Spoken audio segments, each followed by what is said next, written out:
Mga batang musmos na punong-puno ng mga pangarap. Mga batang nagtataglay ng mga miting, nagpapamalas ng susunod pang bukas.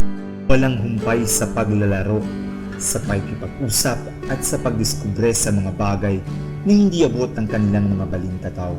Sa murang edad, nagtatanong, naghahanap ng kasagutan. Wala sa hinagap ng mga batang kanlubang ang tunay na kahulugan ng paraiso.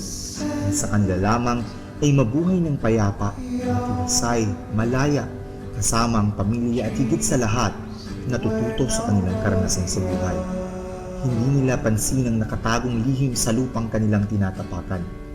Hindi nila nawawari na ang inaasam nilang laya, kapayapaan at matiwasay na buhay ay unti-unting ninanakaw ng pagkakataon.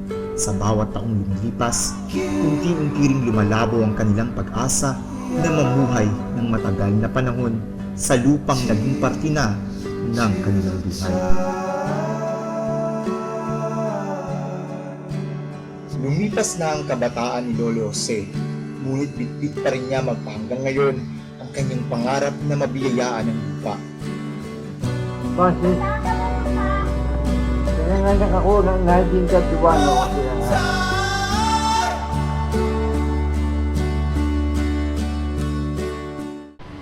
May pangako sa amin na bababigyan kami ng bahay lupa.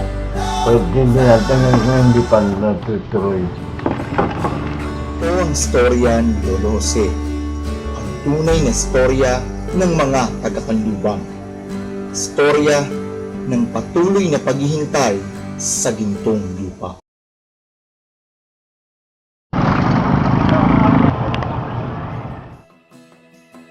Ang Kanlubang ay isa sa 54 na barangay sa lungsod ng Calamba. Isa ito sa pinakamalaking pinagkukuhanan ng pondo sa buong lungsod dahil na rin sa napakaunlad nitong industriya at masisigasig ng mga residente na matagal na rin naninirahan dito. Noong taong 2000, iniulat na ang Barangay Palingon ang may pinakamataas na populasyon sa buong Calamba na may bilang na 34,335 at noong taong 2007, ito ay umabot sa 54,602. Tinatayang ang Kanlubang din ang may pinakamalaking populasyon sa nasabing lungsod. Ayon sa mga dokumento mula sa DILG, nakatala sa taunang budget noong 2010 na umaabot sa 20 milyong piso ang kinukonsumo nitong pondo sa isang taon, kaya naman ang Kanlubang ang may pinakamalaking pondo sa buong lungsod ng Calamba. Masakit talaga sa mata ng mga nagdanais na makaangkin ng mga naglalakihang lupa ang animoy malaparaisong ganda ng Barangay Kanlubang.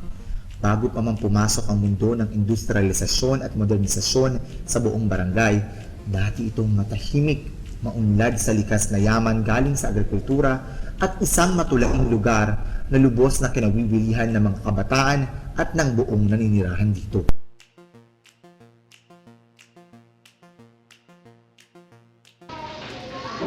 Sangayon po sa kasaysayan, ang Kanlubang, sabi ng mga mas matanda sa akin at sa aking ama, ito ay naging pag-aari ng mga pare. Ayon sa mga kwento ng ilang residente ng Kanlubang, sapol ng sumabong ang Bulkang Taal sa Batangas noong 1910, nagsilikas patungong Barangay Kanlubang ang mga naninirahan sa Talisay, Batangas at namalagi sa nasabing lugar na tila isang malaking kagubatan ng disyerto na wala halos pananim kundi mga naglalakihang talahib. Sa panahon po ng ito ay kagubatan, meron pong dumating dito na mga maglilinis sa mga bahagi na malapit sa kabundukan ng Tagaytay, papunta rito sa bayan ng Calamba, na ang naging usapan sangayon po sa kwento, kung gaano kalaki ang iyong malinis, gaano kalaki ang iyong mataniman, ito ay magiging pag-aari mo.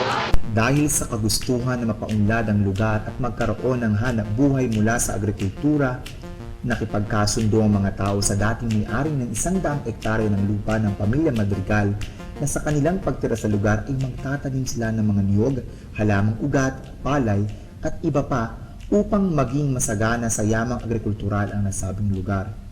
At dahil sa sipag at tiyaga ng mga unang residente ng Kanlubang sa pagbungkal ng lupa at patuloy na pagpapaganda ng lugar, ay napaunlad nila ito at naging sentro ng kalakalan sa larangan ng agrikultura. Itayo ang Kanlubang Sugar Estate Plantation. Isa ito sa kauna-unahang nagpasibol ng pangalan ng Kanlubang sa larangan ng agrikultura.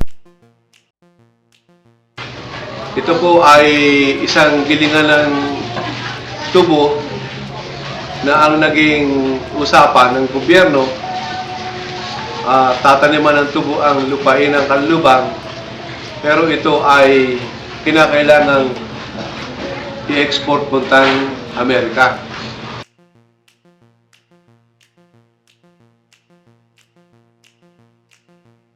Pagkatapos po ng gera ng taghapon, nalipat naman ang pagmamayari sa Yulo family. At simula po nung ito ay maging pag-aari ng Yulo, nagkaroon po ng mga pagbabago. Yun po mga nilinis at tinaniman ng aming mga lolo, ito po ay nagsilbing kanila na.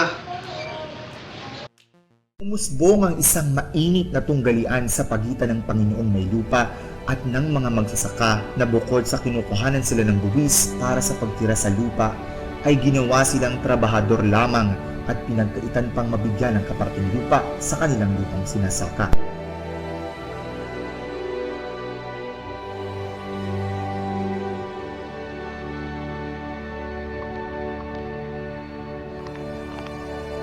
Ilang henerasyon na nga ang nagdaan, ngunit ilang henerasyon pa kaya ang kayang hintayin ni Lolo Jose upang kanyang malasap ang pinapangarap niyang gintong lupa.